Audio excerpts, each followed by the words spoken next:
should of its respect and commitment to reconciliation with indigenous people. Be sure to silence our devices and enjoy the show.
Ten?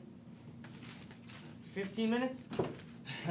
That is if something weird doesn't come in.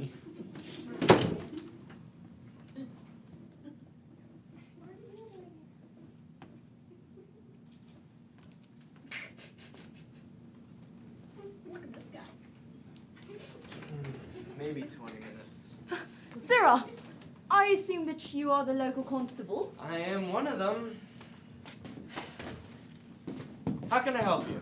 Crime is afoot. Thieves are everywhere. That does seem to be the theme today. How can I help you, sir?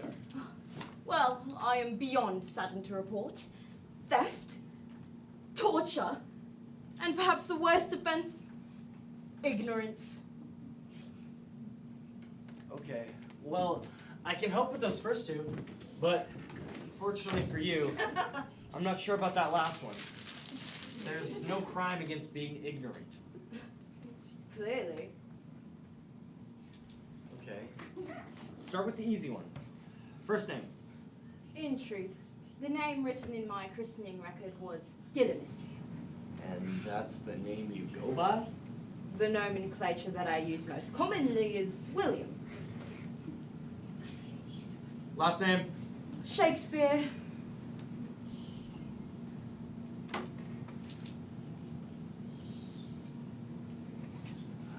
Look, pal, as you can see, the police are very busy. So why don't Dad, you just... oh! He could be serious. Take a good look at what he's wearing. Kid, people dress weirdly all the time. Did you not see that Easter bunny Charlie brought in? Sirrah, I am who I claim. I swear it. Go ahead, ask me anything. And how would I know anything you say is true? I can help. We've been studying Shakespeare for the last couple of weeks in English. All right.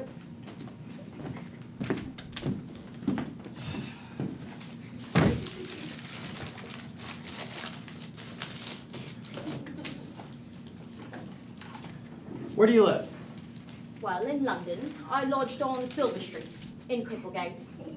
That sounds totally made up. Actually, I might have it written down somewhere. I think he's telling the truth.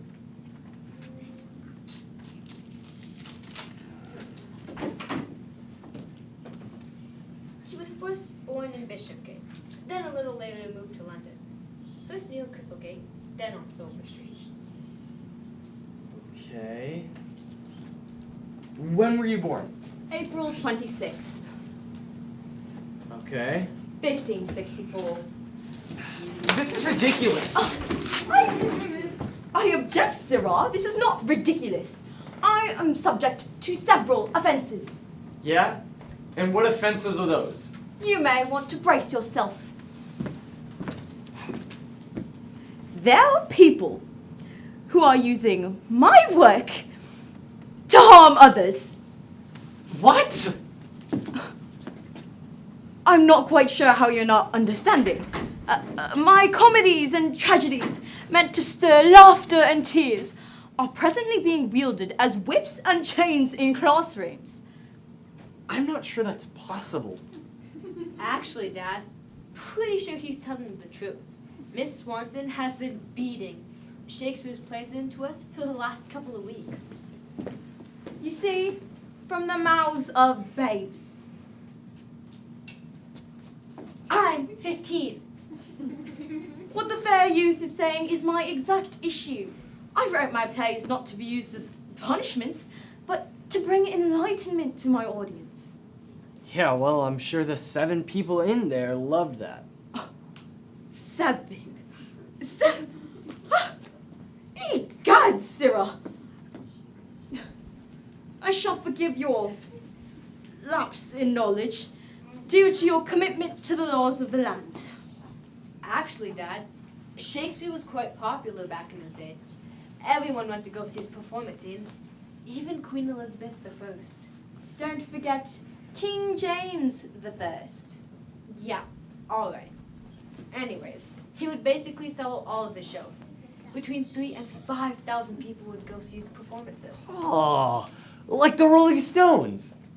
Pardon, who? They're a band he likes. Ah, then I assume that this band of minstrels are of quality. Well, they're from London. Oh, well that's something then. But truly, people from all over came to the Globe to see my plays. It was a magical time then. I would mostly write, but at times take my turn to tread across the boards. You've treaded across what? He means act. Shakespeare would not only write the shows, but also act when needed. there is nothing quite like the roar of applause from an appreciative audience. I want to bring that back to the world. Did you have a favorite play? Sounds. A favourite? Does one choose a favourite among one's own children? Each play had its own appeal. Whether it was the comedies, tragedies, or histories. Sorry for saying so, but those histories are so hard to get through. Oh, they may be heavy reading for one your age.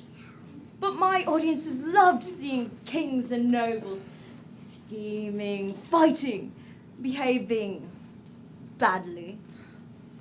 So basically, your histories were reality shows. Pardon? People watch them on television. And people enjoy them. Some do. Then I was ahead of my time. Truly, I remember a scene from one of my histories that would always engage the audience. Oh, gather round. Yes, you. Yes, now. Right, you can stand here. A little closer. Right, perfect. Back at the globe, when kings and peasants filled the stage, one man stood out, Sir John Falstaff. Now, he was no knight in shining armour, but a rogue, a trickster of the tavern, a coward dressed in borrowed honour. And yet, audiences roared for him. Falstaff lived most boldly in my histories. Henry IV, part the first, where he boasted of battles he barely fought, and honour he never earned. In truth, he reminds me somewhat of your modern politicians. Ain't that the truth? And so, let us summon Falstaff back to life, right here from these humble coats and sticks, and let laughter ring once more. The lost and found is right there. Well, this one is much higher quality, don't you think? She doesn't. Oh, that's my hat. It's a very nice hat. Oh. Perfect. Whoa. All right. Behold, Sir John Falstaff, knight of wit, slayer of kings, hero of honour. He looks like the lost and found throughout. No, he looks exactly like Falstaff in the book drawings. And now, to the two of you.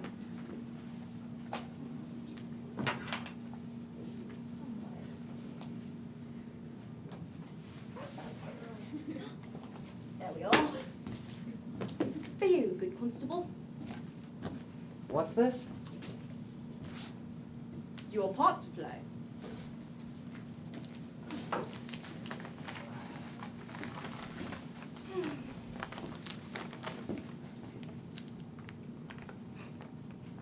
What is honour?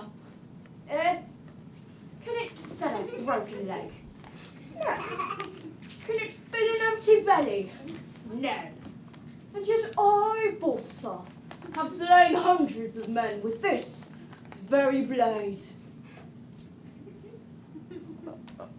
Falstaff, thou liest. You ran from the fight. Lies. Me? Sirrah, I struck down the fiercest foes of England. Why? The ground itself did tremble at my name. Actually, pretty sure my dad's right. In the story, you pretended to be dead until the war was over. Pretended. Nay, it was strategy. I lay low, cunning as a fox, until danger passed.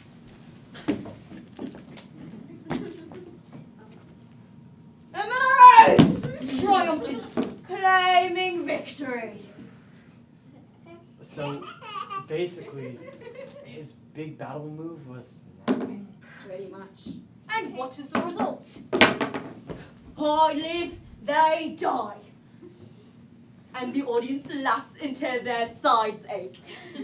That, my friends, is the true glory of Sir John Falstaff. Well, if that's your idea of a hero, don't expect us to put you on the recruitment poster. That wasn't so bad. Why'd you make it seem so boring? Yeah, Falstaff's funny and all, but it's just filled with speeches about kings and heirs and wars. You know how school is. Oh, I knew my audience well. Princes wanted politics and battles. Nobles wanted family intrigue, and the groundlings, oh, they just wanted to laugh. What's a groundling? Pretty sure they're just regular folk who pay a penny to sit in front of the stage and see the action up close. Pretty good deal for a penny. They were some of my greatest fans and harshest critics. To sum it up to you, they were the comment section on YouTube. Well, I've got a comment for you. I actually understood what was going on. You know what? Me too. Yeah, this was a lot clearer than the stuff we read in class. 'Tis most certain. A play is not meant to be read behind desks. My heavens, no. Actors must work with each other and with their director to play the scene again and again until it breathes. So what you're saying is because y'all got up and did it, we couldn't just understand what was happening. We could also rely on what we heard. Precisely. Reading my plays without acting them is like ordering a feast and only sniffing the menu. The true flavour comes when you take a bite. Hold on, I seem to remember these huge paragraphs in your plays. It was like looking at a wall of just words. Charlie's got a point. I remember that too. With this, I confess, 'tis true that some moments required me to add some creatively worded detail. Creatively worded is an understatement. What was it like to order a sandwich in your old neighborhood? Like, oh, fair lady, I crave a sandwich as long as a summer's day with greenest lettuce and reddest tomato and turkey piled miles high. Kind sir, such a sandwich could be yours for but a pittance. Shall I add crisp chipped potatoes to the feast? Yes, and if I may add but a humble request, My ears await your eager words. hold the mayo. That's a good one. How droll. In my defence, dear constables, my words were chosen with care. True, everyday London is fed plainly, but my stage was no marketplace. My language had to lift the imagination. Wait, so what you're saying is that everyday Londoners wouldn't sound all fancy and formal? Precisely. I used language to communicate more than just words to my audience. Take, for example, an empty stage. Now, imagine it as a battlefield in the dead of night.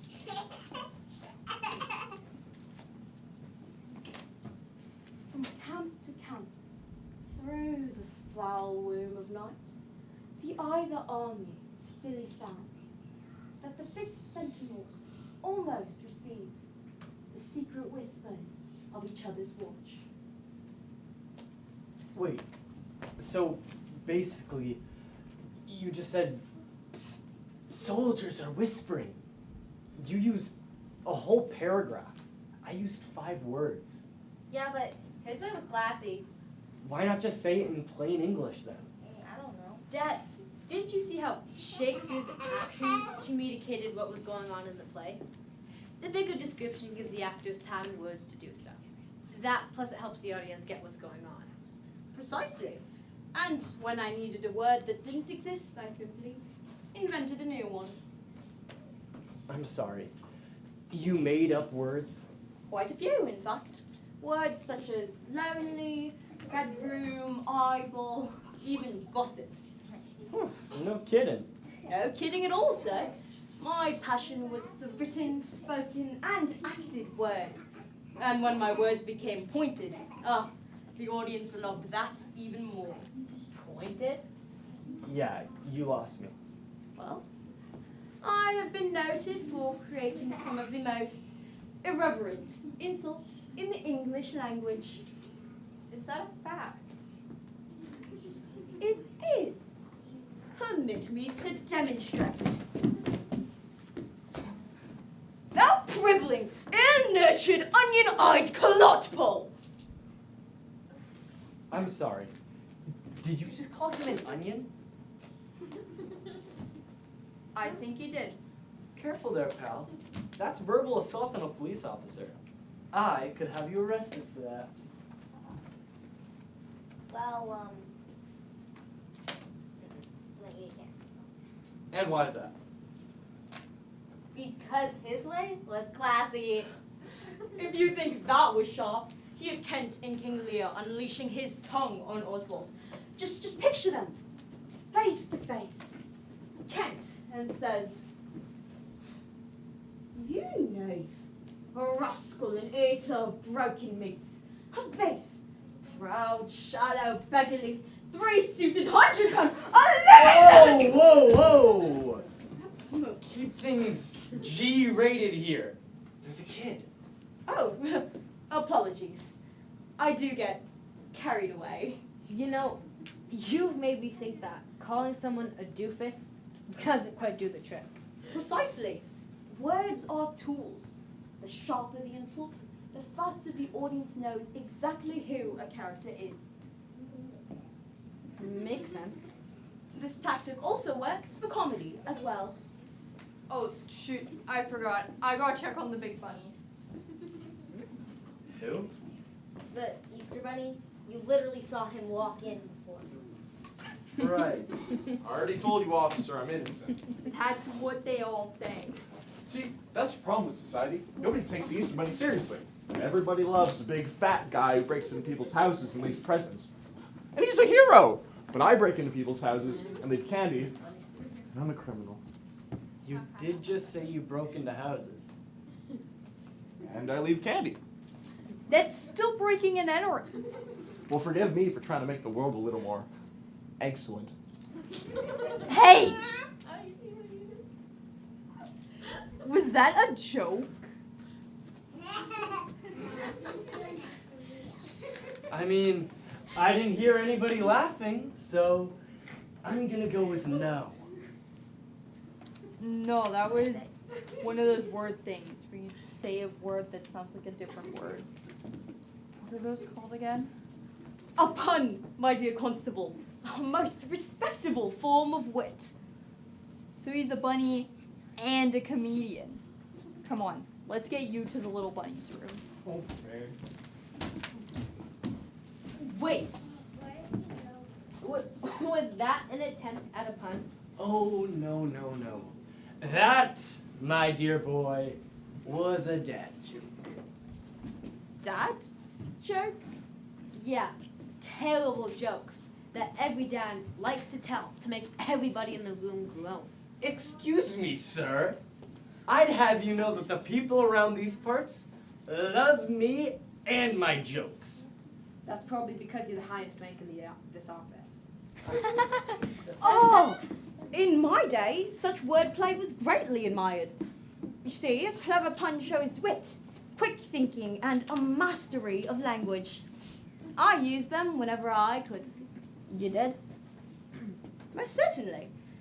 Take, for example, in Romeo and Juliet, when poor Mercutio says after being badly wounded, "Ask for me tomorrow, and you shall find me a grave man." And that's because he's supposed to die? Precisely. Not only does the joke represent Mercutio's jovial nature, the juxtaposition between the two meanings really drives home the fact that he is both a sorrowful man and in a grave. And again, when Romeo says, "Not I, believe me. You have dancing shoes with nimble soles. I have a soul of lead." Souls? Like my shoe? And soul Like a shoe. no, like and- the spirit. Precisely! Two meanings dancing together. Okay, let me try one. Why did Shakespeare. Become a playwright. Why? Why? Why? Because he loved writing plays on words.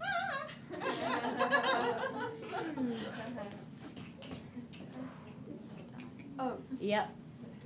Definitely a dad joke. not at all. That was a fine pun. Perhaps you don't understand. It's because a play on words is when a word or phrase has two meanings. And you like plays, apparently. Precisely. Two meanings expertly woven together. Wordplay at its finest. Anyways, as you're saying earlier, you write comedies as well. I mean, your outfit is a bit unusual. I mean, I've seen weirder. Remember that time we caught those guys dressed as the Smurfs who were robbing banks everywhere? We caught them because they left blue fingerprints everywhere. Now that was funny. These still defile them. Mac.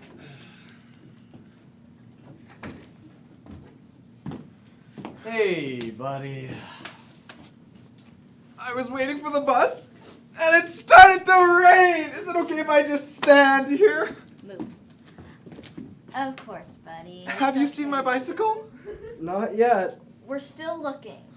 Thank you. You see, even misfortune can make us laugh. My comedies filled the globe with such laughter, it shook the heavens themselves. Oh, yeah? Prove it. Gladly. Gather round. Come on. A little closer.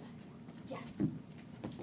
Now, let us not dwell on sorrow or lost bicycles, but on merry mix-ups and mistaken identities. I shall direct you in a scene of my comedy, A Midsummer Night's Dream. Now, each of you shall play a part. Take up a cloak, a hat, whatever this noble police station provides for disguise, and let us see if you can make an audience laugh as heartily as the groundlings once did. Go! Yes, go now! Yes!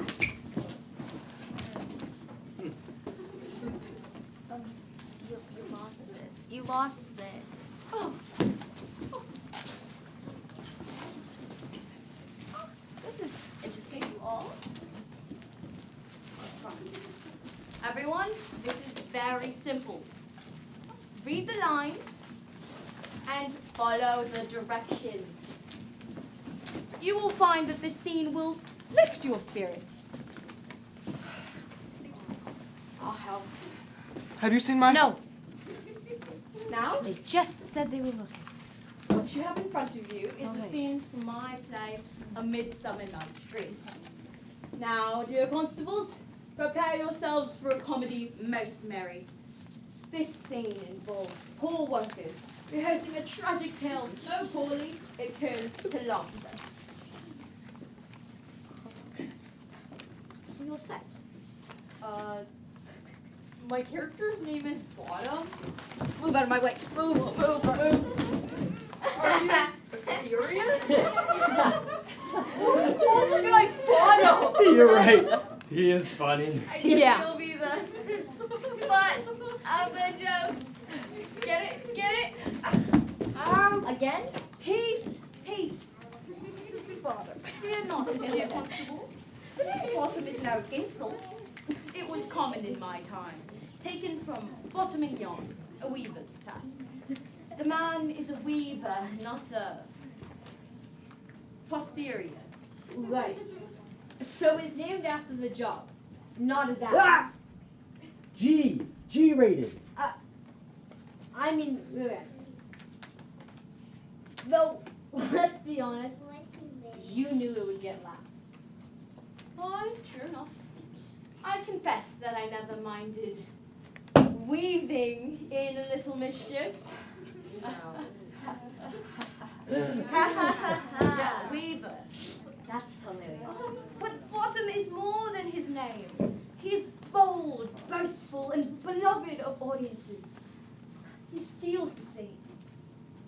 much like I trust you shall.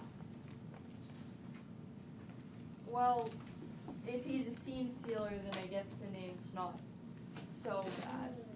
Still rather be Sir Charlie the Great, though. Oh, no. Bottom suits you. Best positions! Am I supposed to be the director of this scene? Precisely. And they are your actors. Okay.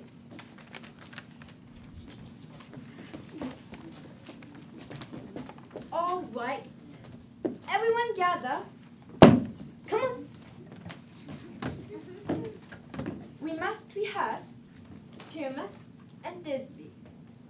Charlie, I mean Bottom, you play Pyramus. A lover? A tyrant? I can play both. The raging rocks and shivering shocks shall break the locks of these prison gates. He's really getting into this. Stay in character, Dad. No. Just Pyramus. Then let me play the lion too. I shall roar so loud that they shall cry, let him roar again. But if you roar too loud, the ladies will faint and then they'll hang us! Then I shall roar as quietly as a cooing dove. Roar. Okay, now. And I shall play, how do you say that? Thisbe. Thisbe, the lia. The lady. The You lady. can read. Oh, I can't read cursive. It's hard for me. You're 41. Thisbe, the lady. Fear not, sweet Thisbe, for I shall kiss thee. Touch me, and I will drop you on the ground. Well done. That was messy. Precisely. Comedy lives in the over-eager mess that is unskilled actors. You know, I think they nailed the unskilled part. Let us be gentle, young Master Owen. Actors are artists. One cannot be expected to create when one feels harshly judged. Sorry. This is part of my original complaint. No one, young or old, can be expected to understand a whole play in just one reading. I mean, that's kind of true with everything. Sure isn't my job. What do you do? Bicycle repair. Of course you do. Bikes change all the time. New parts, new designs. I need a week of practice before I try and fix one. Mastery takes time. I don't understand why anyone would expect to truly know something without taking the time to understand it first. I mean, like Nancy said, that's true with pretty much everything. I mean, kids today are always in a rush. Well, I'm not sure if it's just the kids, you know. Everyone is so demanding. Everything needs to be done right away. I just wanted my bike back. I'm sorry if I'm upsetting anyone. Oh no, please don't cry. Please don't cry. Well, your words have reminded me of rash young lovers I once wrote of. Romeo and Juliet, always in a hurry, and look where it brought them. What do you mean? Allow me to conduct another demonstration. You can play Romeo. And you! What? You can play Juliet! Thank God. I'm not sure I'm right for this role. Why not? Am I not good enough for you? What is your hesitation, Constable? Well, first off, I'm 46 years old. This is only rehearsal, and I expect that you want young Master Owen to watch and learn. Fair point. But that moves to my second argument. Yes? I'm a guy.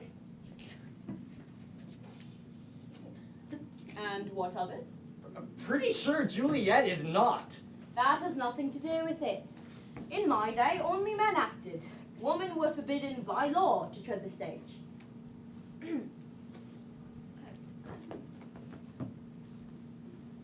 You're kidding.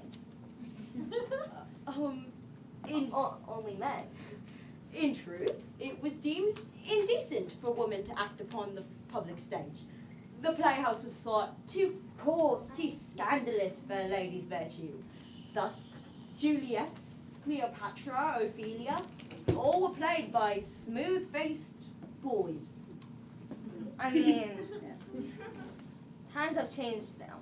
These days, women don't just act in plays, they steal the show. Aye, and rightly so. Modern theatre is richer for the voices of women. I dare say my own plays might have soared higher still had women been free to tread the boards of the globe. But first, may I suggest that we see how these two portray the star-crossed lovers? Absolutely.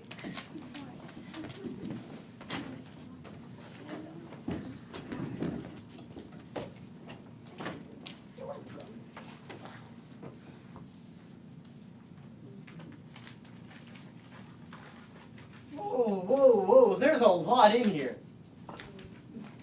I have a more simplified version of using in class if that works. Let me go get it. Abbreviations? Why not? You risk playing Juliet, I'll risk cutting my own lines. Here. Places. Oh, you stand on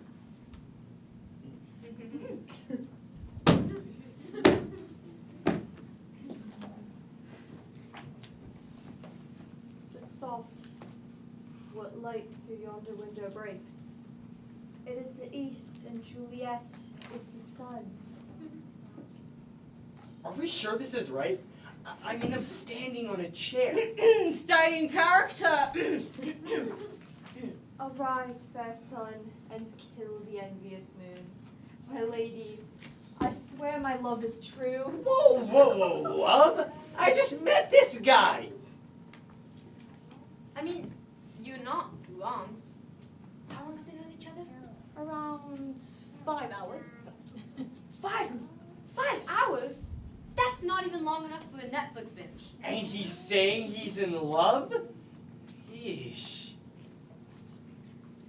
Just keep going. With love's light wings I owe a perch. I would risk death just to be near thee. Death? For me? Yes. And he truly means it. This guy needs to calm down. Precisely the point. Continue. Remember, you are just as in love as he is.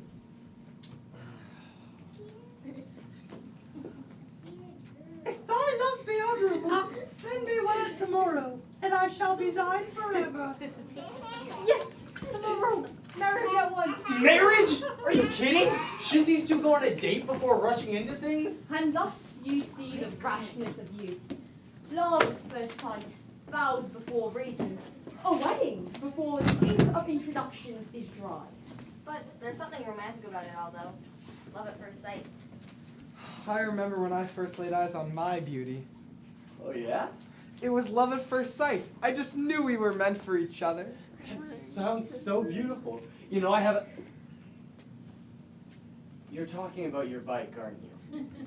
Yes. Go with Charlie.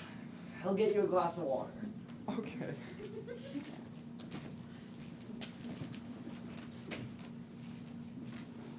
Anyways, back on topic. Shakespeare wrote tons about love. Real ladies' man, were ya? Oh, I don't like to brag. Let's just say I'm still figuring out what love truly is. Were you married? Yes. Happily? At first, my wife Anne was older than I, and she decided to remain in Stratford while I spent long years in London. Distance is no friend to love. Didn't you admire one of your patrons? Yes, a young noblewoman. She inspired many sonnets. Love takes many forms. Joyful, painful, fleeting and eternal. My plays and poems were my way of trying to capture them all. There was something else. Another patron you admired? Oh, yes. One was a young nobleman, Henry, the Earl of Southampton. Wait, so doesn't this complicate things though? Aye. Love takes many forms. In my sonnets I wrote of admiration, affection, beauty and longing. Some of those feelings were for him. So your poems weren't all about women? Precisely. Love is not bound to one shape or one soul. It is the greatest subject I ever knew, and the one all people can relate to. Especially me. I remember the day I met this one's mother. It wasn't love at first sight, but man, it was Romeo and Juliet. Didn't you take Mum to the amusement park on your first date? Yeah, And didn't you throw up after the roller coaster? yeah, and she took out my shoes. That's when I knew I was in love. She saved my Nikes. Anyways, back on the topic. You've really nailed this whole love is complicated thing. Indeed. From sonnets to roller coasters, love makes fools of us all. But do not forget, while love can bring heartache, it can also bring great joy. A partner in life, marriage, and even children. I know lots about that last one. I had 2 of my own. Again? You had kids, didn't you? I did. 3, in fact. What were their names? Well, Susanna and twins. Judith and Hamlet. He died when he was only 11. I'm so sorry. His death left a mark that never faded. A parent should not live longer than their own child. Take your time. So, when I wrote of grief, I wrote what I knew. That's why your plays hit so hard. Because you wrote from experience? Aye. My comedies bring laughter, my tragedies tears, and both remind us of what it truly means to be human. Hamlet is gone from this world, but in my words, he lives on. Your tragedies are some of your most popular work. Why is that? It's because tragedy lets us face what we fear most. Death, loss, betrayal, but safely upon the stage. When kings fall or lovers are torn apart, the audience weeps, and in that sorrow finds release. Laughter is sweet, but it fades quickly. Tears remain, for they remind us that we are all human.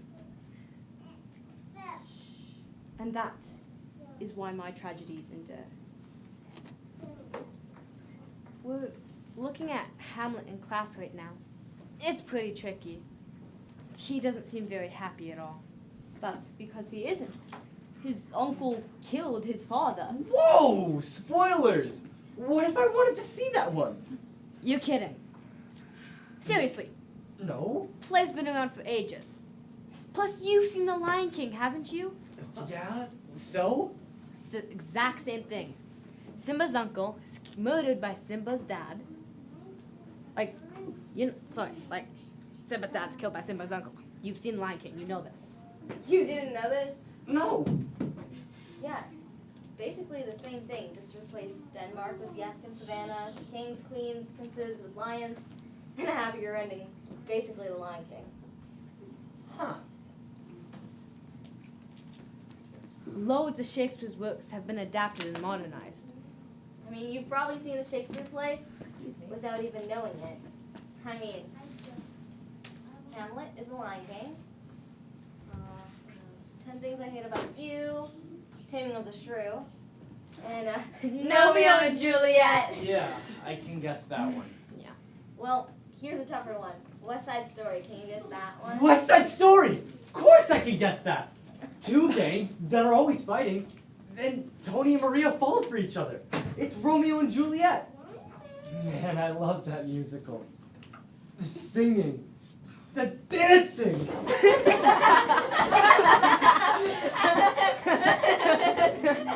What? Cop can't like musicals? Whatever makes you happy, Dad. But let's get back to Hamlet. Certainly. As you were saying, Hamlet is very upset. You can say that again. He seems so alone. And that is part of the problem. He is completely alone. There is no one for him to trust.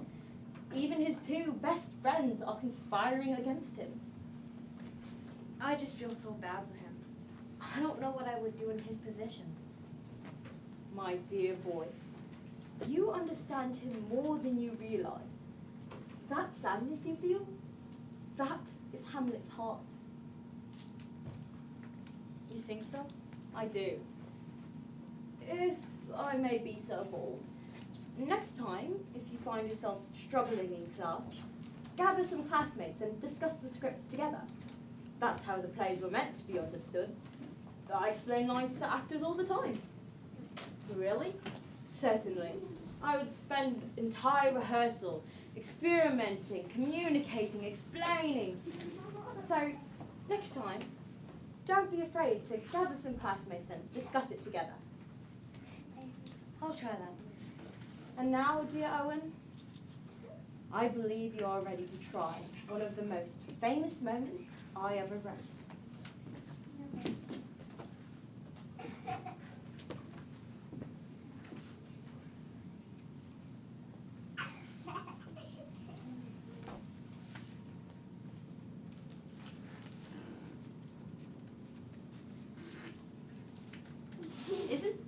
Isn't this from Hamlet? Give it a go. There's nothing to be afraid of. Just go for it. You got this, kid.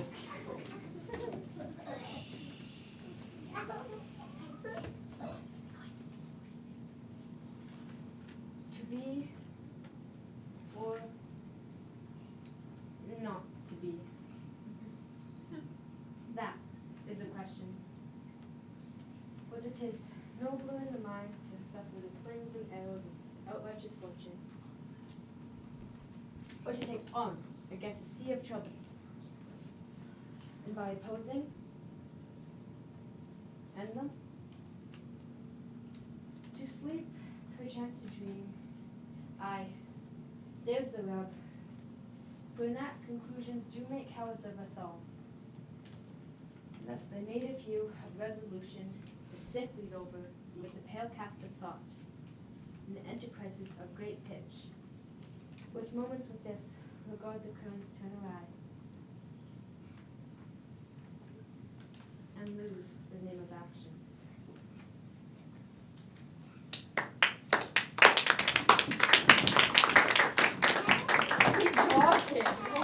Bravo! Oh, that's nothing. Stop kidding me. Sorry. That's all right.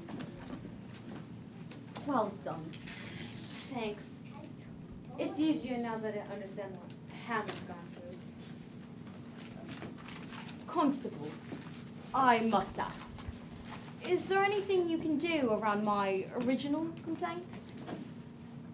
I think we've all learned something here today.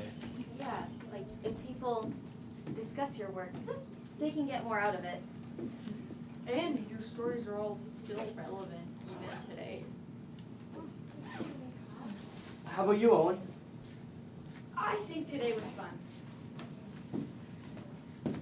You know, no offense, Shakespeare, but I never really cared for any of your pizzazz. But today's given me a real appreciation for your work. Me too. But I'd hate to say it for you. I don't think any laws have been broken. I have to agree with them. I've got nothing either. If it helps, I'm going to pass what we did here today to my English class. I'm also going to check in with the drama teacher, see if we can do a new plays. I think if the kids see it, I'm sure they'll like it. All right. So, no arrests, no punishments. Only understanding. Perhaps that is justice enough. Alas, dear constables, my time upon this stage has ended. I bid you all a very fond farewell. Bye. Bye, Shakespeare. Farewell. Are you Oh, all you going take your script? Oh, no. You keep them. Read them in your free time. Okay. Farewell. Bye, Shakespeare. Stay safe. Such a nice guy. Yeah. You got all your stuff? Yeah.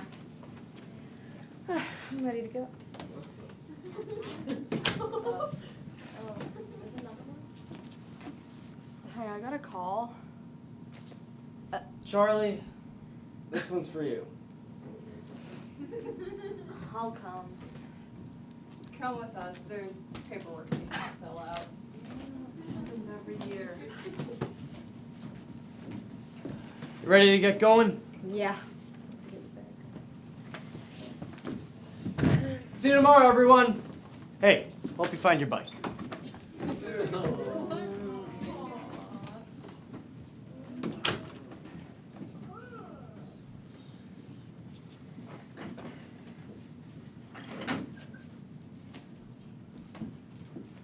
If we shadows have offended, think but this, and all is mended, that you have slumbered here, while these plays have filled your ear. But if you wish a tale more nice, keep a lookout for a cobalt blue bike with a metallic green stripe on the body, medium sized basket, matching cobalt blue ribbon, and a perfectly pitched bell that rings just right.